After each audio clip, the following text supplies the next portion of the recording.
Vaji është mbledhur në hangar dhe është gati për eksportim. E 1/3 e lëngut të ullirit nga Italia destinacioni ka Shtetet e Bashkuara të Amerikës. Mirë po nga tashetutja ata do të paguajnë 25% më shumë për hyrje në tregun amerikan pas tarifave të vendosura nga administrata Trump. Megjithë këtë ata shprehin optimist se do të vazhdojnë dominimin e tyre. Sigurisht që vaji i ullirit është një produkt shumë i lidhur me identitetin italian, i lidhur me shëndetin, mirëqenien dhe shumë përfitime në përgjithësi të vajit ekstra të vergjër në veçanti. Është një produkt që shpresojmë se amerikanët nuk mund të bëjnë pa të.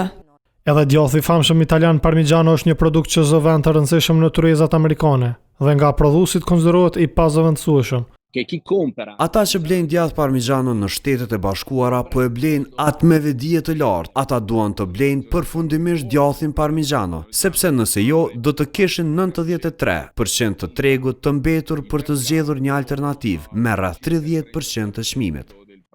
Sipas studimit të Konfederatës Italiane të Fermerëve, Italia është shumë e ndjeshme ndaj tarifave në rritje, pasi ajo eksporton më shumë se 11% të prodhimit të saj ushqimor dhe bujqësor në SBA. Presidenti amerikan ka shpallur një seri tarifash ndaj shumë vendeve dhe ndaj Bashkimit Evropian, që e ka konsideruar si një nga autoritetet më abuzive të taksave në botë.